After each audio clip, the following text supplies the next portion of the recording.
masih memberikan kepada kita nikmat jalan nikmat nikmat iman dan nikmat Rasulullah semoga nikmat ini kita selalu maafkan sampai memiliki mendengarkan kajian suara lain tentunya semoga Allah berkata istiqomah kita mengikuti kajian suara tanpa apa-apa. Salawat dan salam senantiasa kita berikan kepada kita Nabi Muhammad Sallallahu Alaihi Wasallam, kepada para keluarganya, kepada para sahabatnya, tabi'in, tabi'in dan para senantiasa berdoa mengikuti sunnah beliau di bawah. Para sahabat sekalian, Allah Subhanahu Wa Taala, saya di sini selalu membawa acara kajian sama ini. Sebelum memasuki acara, saya membacakan acara yang pertama pembukaan, yang kedua acara inti, yang ketiga acara yang keempat, ada yang terakhir yaitu penutup. Untuk mempersingkat waktu, mari kita memasuki acara yang pertama yaitu pembukaan. Kita buka dengan bacaan Bismillahirrahmanirrahim. Acara yang kedua yaitu acara inti yang akan disampaikan oleh Ustaz Habibur Rahman tentang bab tayamum. Diharapkan pada jamaah sambil menyimak sambil mendengarkan sambil melakukan pembahasan. Pada beliau kami bersyukur. Bismillahirrahmanirrahim. Assalamualaikum warahmatullahi wabarakatuh.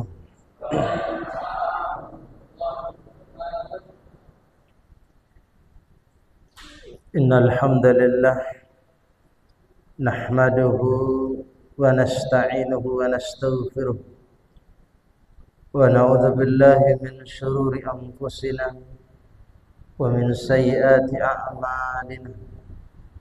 من يهده الله فلا مضل له ومن يضلله فلا هادي له أشهد أن لا إله إلا الله وحده لا شريك له وأشهد أن محمدا عبده ورسوله لا نبي بعده قال الله تعالى في القرآن الكريم بعد أن أعوذ بالله من الشيطان الرجيم يا أيها الذين آمنوا اتقوا الله حق تقاته ولا تموتن إلا وأنتم مسلمون يا أيها الناس اتقوا ربكم الذي خلقكم من نفس واحدة وخلق منها زوجها وبث منهما رجالا كثيرا ونساء واتقوا الله الذي تساءلون به والأرحام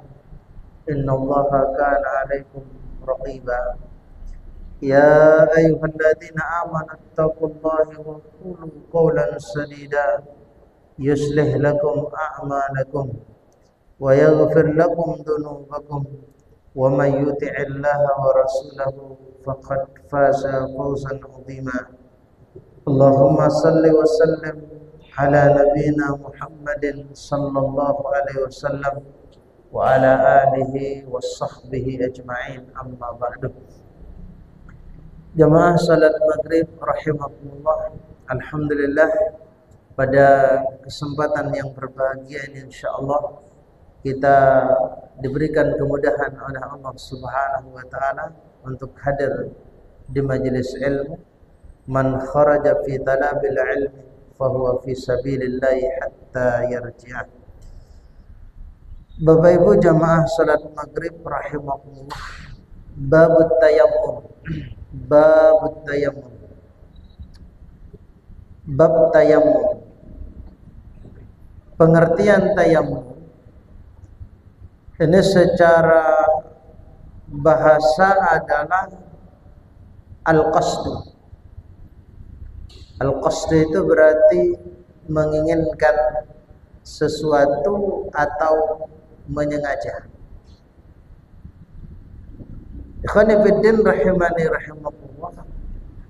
Makanya nanti kalau seandainya ada debu yang berterbangan kemudian dia mengenai muka kita ataupun tangan kita, maka itu tidak cukup dikatakan tayamum. Kenapa? Karena kita tidak punya niat. Kita tidak menyengaja mendatangkan debu itu ke muka kita. Sedangkan menurut istilah, yakni isalu turabin tahurin, mendatangkan debu suci. Ya, debu najis tidak boleh. Mendatangkan lil wajhi, mendatangkan debu suci ke wajah, wal yadaini, dan dua tangan, badalan an wudu'in au ghuslin udwin, ya, yang digunakan sebagai ganti dari wudu atau ghuslin mandi, atau membasuh anggota bisyara itu makhsusatin, dengan syarat-syarat khusus. Itu namanya tayamum. Ya. Jadi yang namanya tayamum itu Bapak Ibu sekalian, dia mendatangkan, ya, mendatangkan debu suci.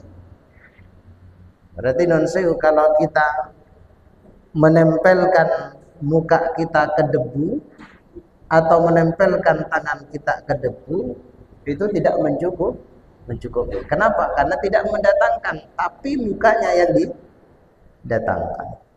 Ya, itu pengertian daripada tayamum.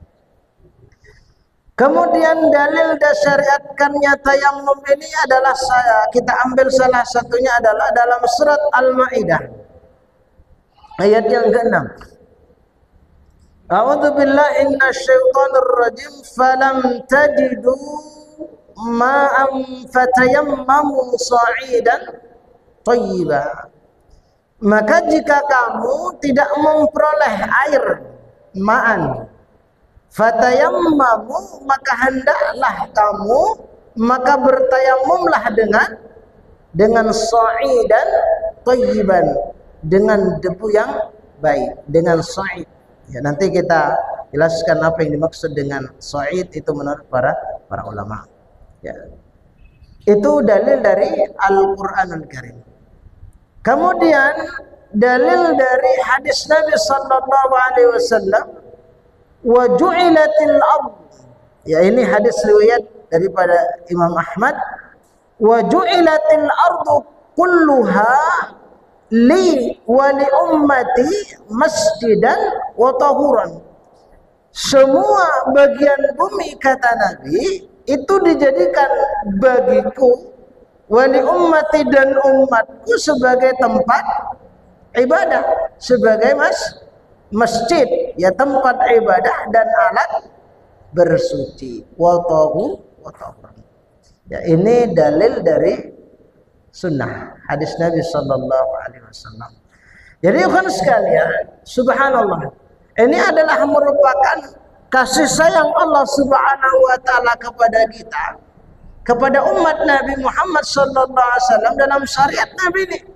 Karena yang namanya tayamum itu adalah syariat yang sangat istimewa, yang mana, ya, dia tidak ada di syariat-syariat sebelum Nabi Muhammad. Ya, jadi adanya tayamum itu di syariatnya Rasulullah sallallahu alaihi wasallam.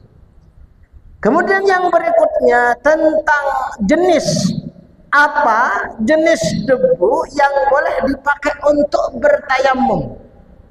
Ya. Apa jenis debu yang boleh dipakai untuk bertayamum? Para ulama ini berbeda pendapat dalam masalah ini. Yang pertama adalah mazhab Abu Hanifah, kemudian Malik, dan dipilih oleh Syekhul Islam Ibnu Taimiyah rahimahullah ta'ala, bahwa kata beliau, kata mereka dalam mazhab ini, seluruh permukaan tanah itu secara mutlak itu boleh dipakai untuk bertayamum, ya, baik itu bebatuan, bukit, kerikil, dan tanah. Jadi begitu.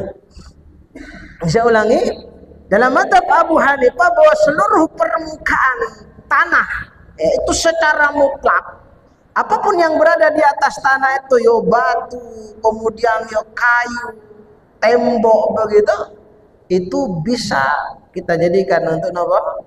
Bertayamum. Ya. Tetapi kawan sekalian, harus kita pahami pula bahwa kenapa mereka berpendapat seperti itu? Karena mereka memahami bahwa lafaz yang kita bacakan tadi, falam tajidu ma'am fatayammamu sa'idan thayyiba, maka jika kamu tidak memperoleh air, maka bertayamumlah dengan sa'ida thayyiba. Sa'idan thayyiban itu maknanya menurut mereka itu adalah seluruh permukaan bumi secara mutlak. Jadi apa saja benda yang ada di permukaan bumi ini itu boleh kita jadikan alat untuk bertayamum. Hanya saja mereka ini kawan sekalian itu mensyaratkan bahwa benda tersebut itu harus berada di permukaan tanah. Maknanya apa? Harus bersentuhan dengan tanah. Kalau benda tadi itu tidak bersentuhan dengan tanah, maka tidak sah. Ya, berarti bertayamum di atas pesawat itu tidak sah. Kenapa tidak sah? Karena pesawat itu kan artinya pesawat yang terbang loh ya Pak ya. Ya. Kalau dia berada di bumi ya sah. Ya. Kenapa bertayamum di dalam pesawat itu? Ya. Di pesawat itu tidak sah karena pesawat itu kan tidak bersentuhan dengan bumi. Maka tidak sah menurut Abu Hanifah. Jadi syaratnya harus bersentuhan. Begitu pula kalau berada di atas kapal laut, ya itu kan tidak bersentuhan dengan bumi, bersentuhan dengan apa? Air.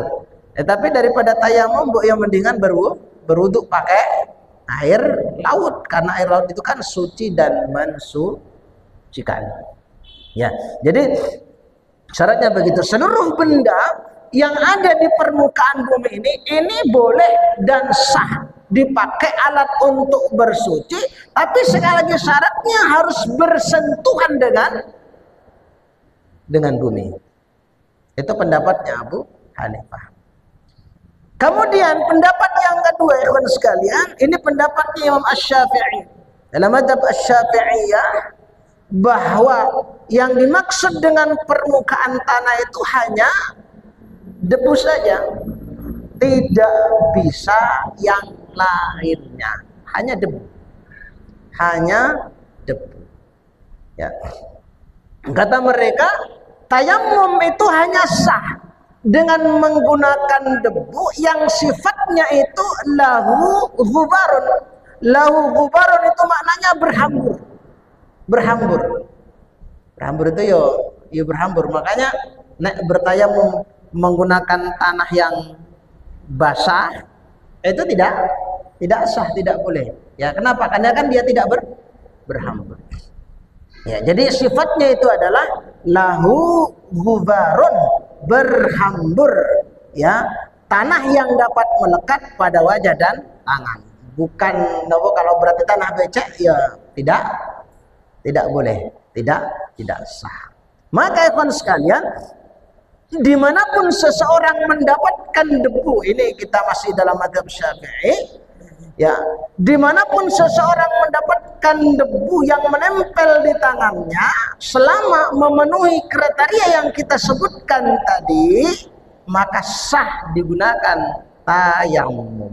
Misal begini, seseorang meraba sebuah benda seperti bebatuan, ya, atau tembok atau benda lainnya, lalu menempel debu yang melekat di tangannya, maka debu tersebut itu dapat digunakan untuk tayamum.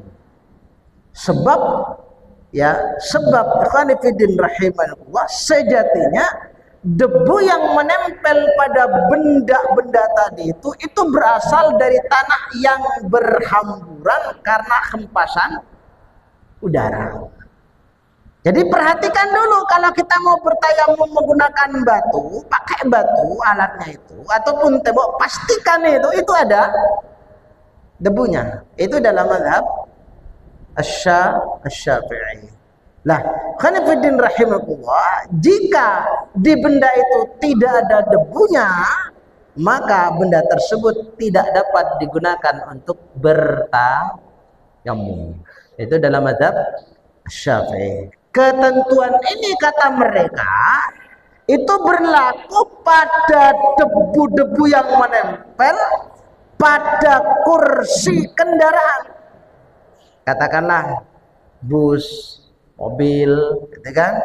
Kemudian jika saat menempelkan tangan pada kursi tersebut itu terdapat debu yang melekat di tangan kita, dan debu tersebut itu sifatnya berhamburan, maka sah dijadikan untuk bertayamum. Ya. Ini biasanya akan kita dapatkan, akan kita temukan di mobil-mobil ataupun di bus-bus yang jarang untuk dibersihkan. Ya, tapi kalau mobil pribadi itu kan yang mungkin setiap hari itu dibersihkan, kelihatannya ya kecil kemungkinan itu ada debunya, maka tidak sah, ya, dijadikan untuk alat tayamum.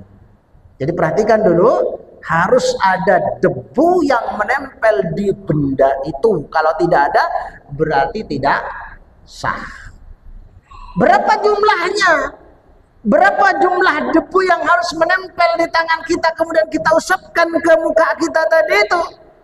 Maka mestinya, kata para ulama, itu mencukupi untuk meratakan pada wajah dan tangan kita. Karena salah satu rukun tayamum itu sendiri ya meratakan.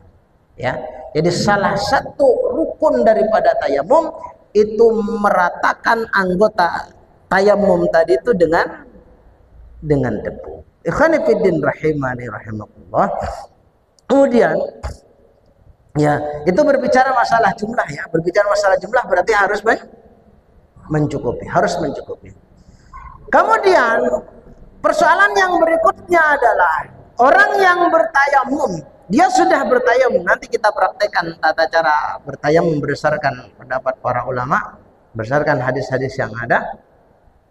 Orang yang bertayamum dan dia sudah mengerjakan sholat, tayamum dia, kemudian sholat dengan pakai tayamumnya itu, lalu ketika sholat itu tiba-tiba air itu muncul, ada. Dan ingat ikhwan sekalian, kita bertayamum tadi itu kita sudah berusaha untuk mencari air. Jangan siti-siti langsung tayamum. Ya. Makanya kalau kita berada di tanah lapang, kalau di tempat kita kan kelihatannya kan ya insya Allah air banyak lah. Ya. Kalau kita berada di tanah lapang, maka kita perhatikan dulu ikhwan sekalian, depan belakang, kemudian kanan kiri itu kita perhatikan, itu ada airnya atau tidak. Kalau tanah tempat itu bentuknya kayak seperti perbukitan, bahasanya gunduan begitu ya, maka kita harus ke sana, ke tempat itu untuk mencari dan memastikan memastikan air. Ada atau tidak? Kalau tidak ada, kita sudah berusaha untuk mencarinya, maka diperbolehkan kita untuk bertayamum. Lah, kasusnya dia sudah berusaha mencari air, tapi air itu tidak didapatkan. Kemudian dia bertayamum. Kemudian dia sholat. Setelah sholat tiba-tiba air muncul. Maka bagaimana posisi dia yang melaksanakan sholat itu? Ada dua pendapat. Ya, ada dua pendapat. Pertama, ini pendapatnya Abu Hanifah dan Imam Ahmad. Ya, bahwa orang tersebut itu harus membatalkan sholatnya dan harus menggunakan air untuk bersuci. Sudah 2 rakaat begitu, ya sudah dibatalkan. Nah, terus bagaimana caranya? Dibatalkan kemudian memulai dari awal, bukan tinggal nambah 2 kalau sholat duhur. Saya kan sudah dapat 2 begitu kan dengan tayamum tadi itu. Yo, eman-eman tuh kalau mulai dari awal mungkin begitu. Enggak, harus dimulai dari awal, bukan menggenapkan tinggal 2 rakaat. Enggak, mulai dari awal. Kembali dari awal, ini pendapatnya Abu Hanifah dan Imam Ahmad. Dalilnya adalah, dasarnya adalah ya, Rasulullah Shallallahu Alaihi Wasallam bersabda, as-sa'idut tayyibu wadu'al muslim. Debu yang baik itu adalah sarana bersuci bagi seorang muslim, walau ila asri sinin. Ya, kendati dia tidak menjumpa air itu selama 10 tahun. Kalau dia tidak mendapatkan air selama 10 tahun, maka dia boleh mempergunakan tayamumnya untuk melaksanakan ibadah. Ya, selama 10 tahun. Dan selama 10 tahun itu tidak batal, juga tidak apa-apa. Tapi kan tidak mungkin toh 10 tahun enggak batal. Ya. Tapi selama itu tidak ada air, maka dia boleh untuk bertayamum. Faida, kata Nabi, faida wajadtal ma, apabila engkau mendapatkan air, fa'amissahu jildaka, maka siramlah ya kulitmu dengannya. Ini dalilnya. Karena mereka kan sudah menjumpai air, kan kata Nabi itu kan, ya itu alat untuk bersuci walaupun kendati selama 10 tahun kalau tidak mendapatkan air. Tapi kalau kau sudah mendapatkan air, ya sudah, fa'amissahu jildaka, basuh itu. Ya, berarti apa? Tayamumnya sudah batal. Sama dengan tadi, dia melaksanakan sholat dengan tayamumnya tadi itu, dia kan terus ada air, batal sholatnya. Kemudian dia bertayamum, ulangi sholatnya dari awal. Ini pendapatnya apa tadi? Abu Hanifah. Ya, mereka ini juga berdalil karena tayamum itu kan merupakan jenis toharo yang bersifat darurat, terpaksa. Maka statusnya itu akan batal ketika kondisi darurat itu sudah hilang. Tadi kan dapat air, berarti kan daruratnya sudah hilang, maka tayamumnya batal. Kemudian pendapat yang kedua, ini pendapatnya Imam Asy-Syafi'i, ya madhab Malik dan Imam Asy-Syafi'i. Ya, dia kata beliau harus meneruskan sholat dan tidak boleh membatalkannya. Dilanjutkan saja sholatnya, tidak boleh dibatalkan. Kenapa tidak boleh dibatalkan? Ikhwani fiddin rahimanallah. Ya, hujjah mereka itu wala tubtilu, ini ayat ya, wala tubtilu a'malakum, janganlah kamu merusakkan segala amal-amal. Kamu kan sholat, berarti napa? Tidak boleh kamu rusak itu, tidak boleh berarti lanjutkan sholat itu, karena tidak boleh membatalkan dan merusakkan amal. Teruskan sholatmu walaupun kamu menggunakan sholat itu dengan tayamum. Itu dua pendapat yang disebutkan oleh para ulama. Kemudian ikhwan fillah rahimanallah, kita langsung kepada bagaimana tata cara tayamum, ya, berdasarkan pemahaman yang dipahami oleh para ulama dan tentunya berdasarkan dalil-dalil yang ada yang mereka yang mereka pahami. Yang pertama ikhwan sekalian, ini dalam madhab Hambali dan Ibnu Hazm. Ya, dalam madhab Hambali dan Ibnu Hazm, praktek tayamum itu dengan cara menepuk debu itu sebanyak 1 kali. Jadi ditepuk begitu. Ya, berarti kalau tadi kita kembali lagi kepada pembahasan awal, kalau kita mengikuti madhabnya Syafi'i berarti benda tayamum harus ada debunya. Tapi kalau pendapat yang satunya tadi berarti apa? Yang penting benda. Ya, ditepuk begitu. Ya, sebanyak 1 kali. Kemudian kalau dia memang mengharuskan ada debu di sini dan mengharuskan untuk ditiup, silakan ditiup. Ya. Kenapa ikhwan sekalian? Karena memang yang namanya tayamum itu menurut mereka itu kan bukan untuk mengotorkan wajah kita. Ya, maka ditiup gitu, ditepuk gitu. Kemudian setelah ditiup, maka kemudian dia mengusap wajahnya. Usap wajahnya,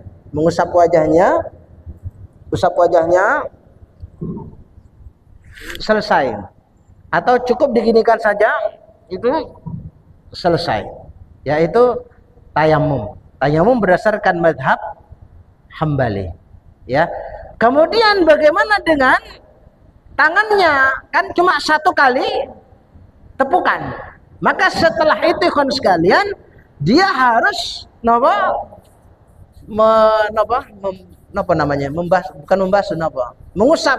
mengusap tangannya. Berarti kan cara mengusap tangannya memang berbeda-beda. Itu bisa kita usap gini, kemudian langsung gini, atau ini saja di di atasnya. Kenapa? Kan tadi kan sudah nepuk debu. Ya. Kemudian setelah itu tinggal ininya. Atau diginikan juga bisa, ya. Itu caranya sampai pergelangan. Adapun sampai siku itu menurut mereka itu dalilnya adalah doi, dalilnya lemah. Maka cukup sampai pergelangan saja, muka kemudian tangan, caranya begitu tayamumnya. Adapun sampai pergelangan itu menurut mereka itu hadisnya doi, ya. Terus bagaimana caranya? Ya, terus bagaimana kalau kita mendahulukan tangan sebelum muka? Kata mereka ikhwan sekalian, bahwa tertib di dalam tayamum itu bukan menjadi rukun. Artinya boleh kita mendahulukan tangan kemudian muka, itu tidak masalah. Muka dulu, tangan boleh, tangan dulu kemudian muka itu boleh. Ya, kenapa? Karena tertib dalam tayamum itu kata mereka bukan rukun. Ya, itu yang harus kita pahami. Itu caranya tayamum. Ini berdasarkan sebuah dalil hadis riwayat Ammar bin Yasir radhiyallahu anhu. Faqala an-nabi sallallahu alaihi wasallam, "Innama kana yakfika hakada." Sesungguhnya cukup bagi kamu melakukan seperti ini. Wa daraba, beliau menepukkan yadai tangannya alal arq, atas tanah.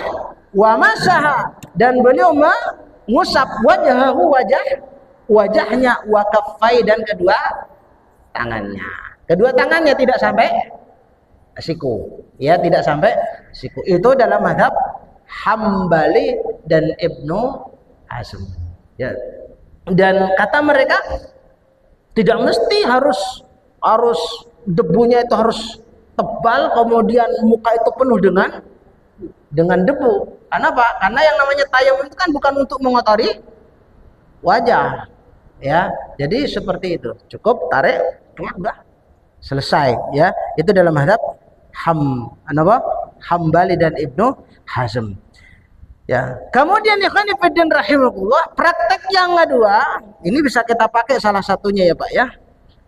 Ini dalam mazhab Syafi'i. Ya, dalam mazhab Syafi'i itu sebagaimana kita paham mestinya itu menepuknya berapa? Sebanyak 2 kali.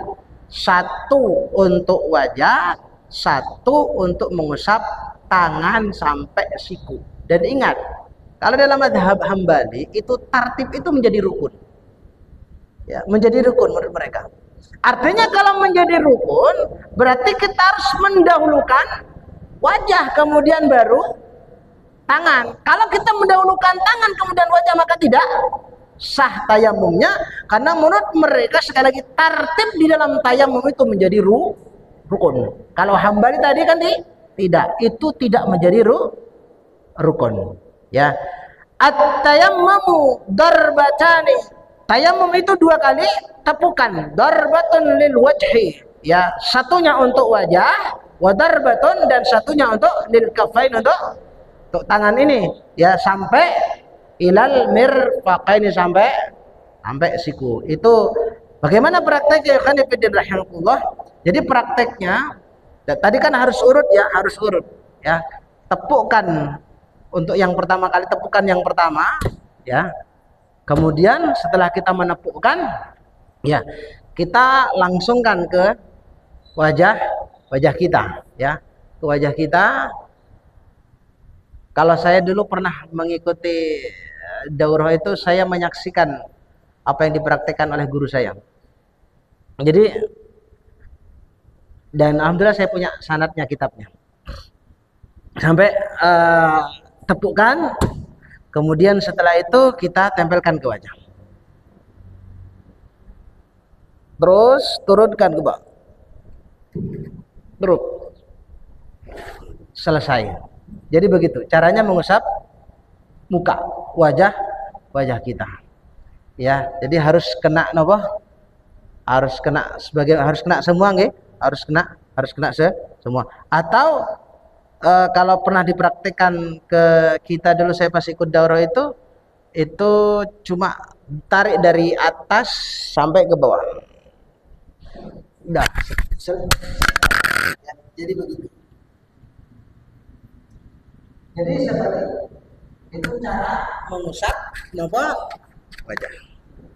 Kemudian setelah itu ikhwan sekalian mengusap telapak tangan, mengusap tangan. Bagaimana caranya? Ternyata ikhwan sekalian dalam mazhab Syafi'i ini untuk mengusap tangan itu ada caranya.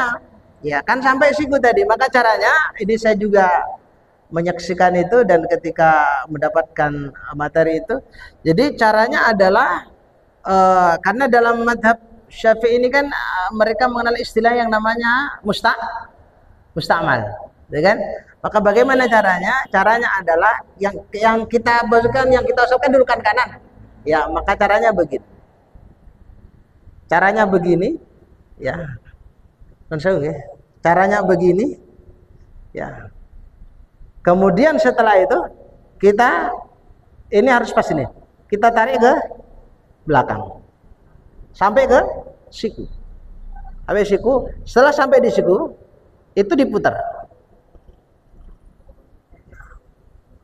Kemudian jalankan ke depan. Selesai. Itu baru kanan. Kalau yang kirinya sama juga.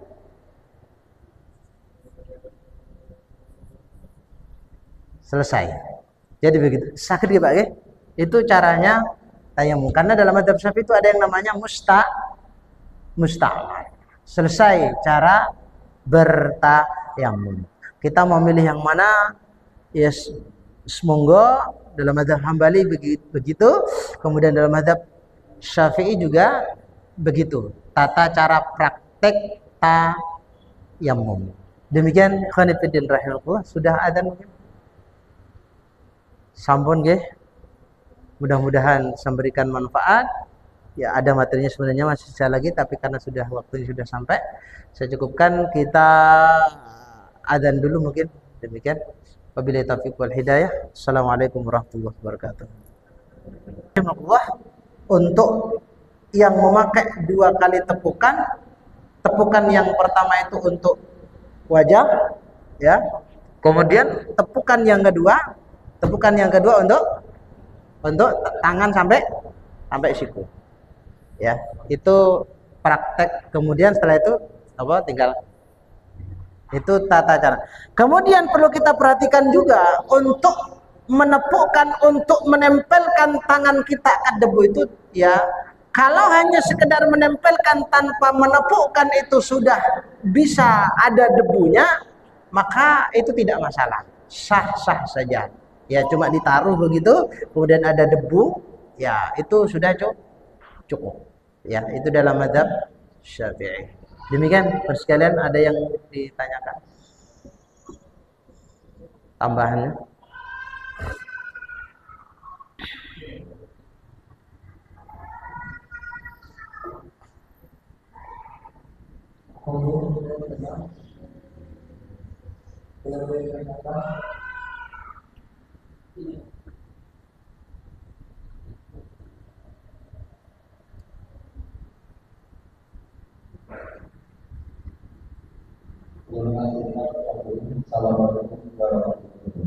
Waalaikumsalam.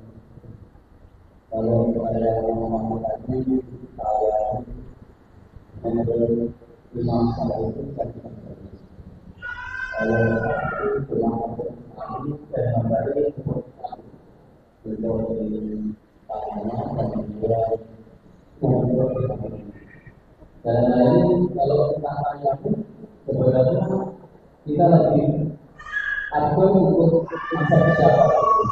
Demikian yang saya sampaikan kalau Ya. Kita ikut ke siapa? Ke Hambali atau ke Syafi'i? Dan saya Bapak sekalian, kita ini kan semuanya kan muqallid, hanya sekedar ikut-ikutan. Yang namanya, kenapa disebut muqallid? Ya karena memang kita belum bisa beristihad, gitu kan. Makanya karena posisi kita ini muqallid, monggo sesuai dengan kemantapan hati kita mau ikut yang mana, itu silahkan. Mana yang paling afdal? Ya yang paling afdal menurut siapa dulu kan, gitu kan.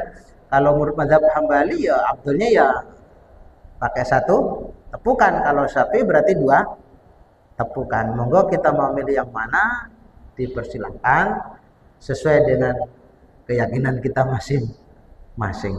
Jadi begitu. Cukup?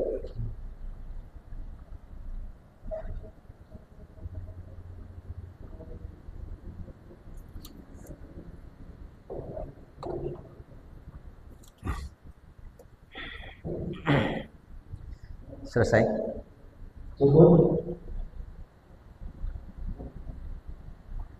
Demikian kita selesaikan, kita cukupkan pembahasan tayamum pada kesempatan ini. Mudah-mudahan Allah Subhanahu wa taala berikan ya.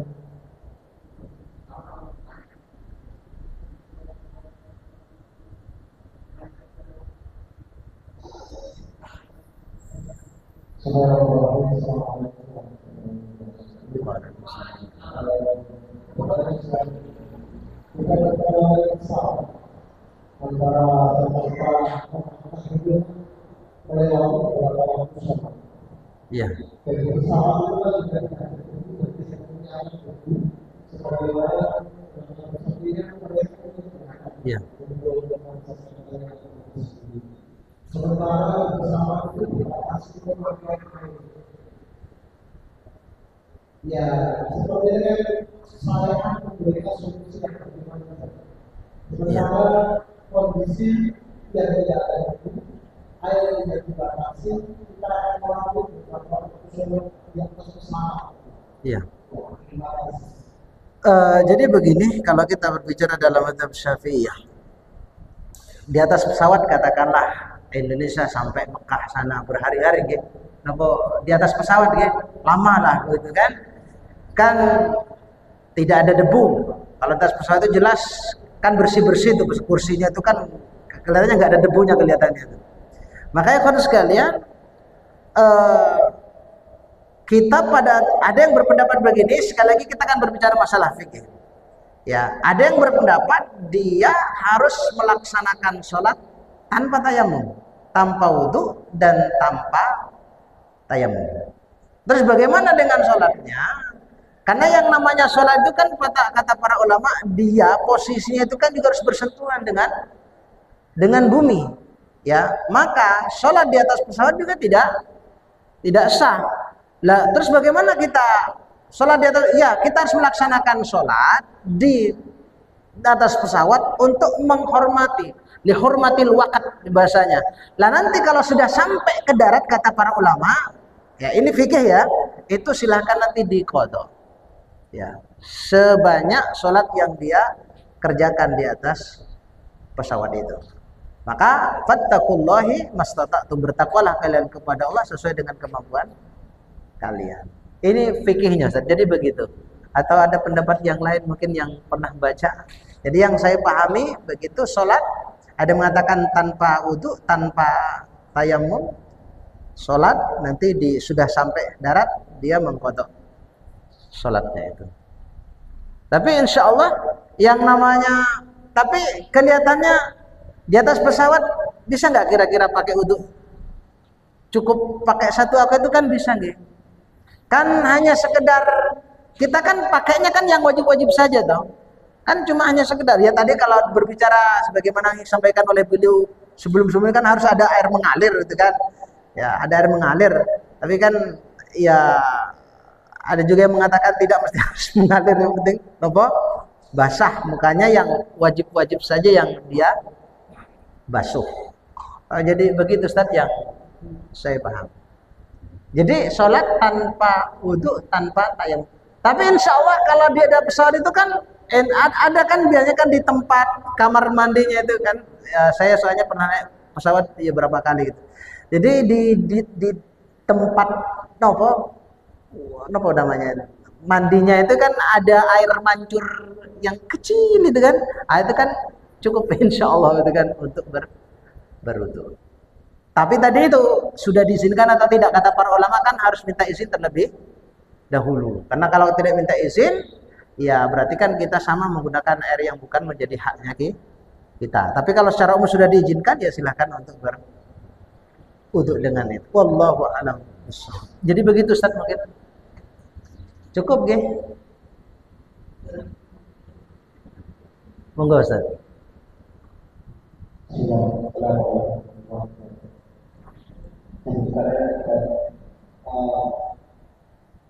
Bolehkah kita kalau kita naik dulu, kita takutnya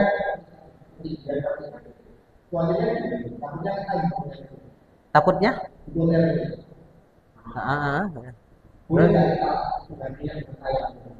Oh gitu. Boleh Pak, kan kondisi darurat. Artinya kok jenengan kan posisinya kan ada pembahasannya sebenarnya. Jadi kalau kita mengkhawatirkan diri kita dengan menggunakan air nanti akan sakit, itu kata para ulama boleh dia bertayamum. Ya, termasuk ya dengan kasus jenengan naik ke atas gunung nanti ada apa itu kan tayamum tidak masalah. Itu kondisinya apa? Ya darurat kan, sakit itu kan. Wallahu a'lam. Cukup nggih?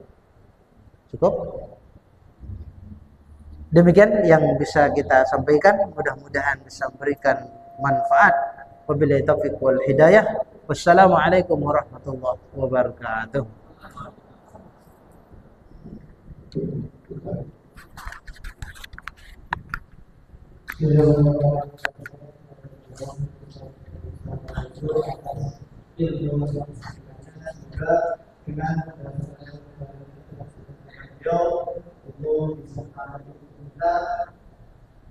Kemudian pada berikutnya yaitu yang lain sedikit memberikan kepada orang sekalian memasukkan saldo dari sama yaitu kita 62.000, kemudian kemarin 510.000, dan saldo hari ini tanggal 2024 yaitu sebesar 2.493.000. Oleh saudara sekalian yang berangkat sebagai bentuk mari kita gunakan satu kita kalau ada sebagai kita paling di dalam mengkonsumkan salah satunya dengan kita berpartisipasi, kita ikut andil dalam kasih dari sama ini. Dan tidak hanya membuka data saja, mungkin bagaimana ibadah mana mungkin bisa untuk partisipasi dari semua. Kita akhiri dengan kata-kata alhamdulillah rabbil alamin. Subhanallah wa bihamdihi asyhadu an la ilaha illa anta astaghfiruka wa atubu ilaik. Wassalamualaikum warahmatullahi wabarakatuh.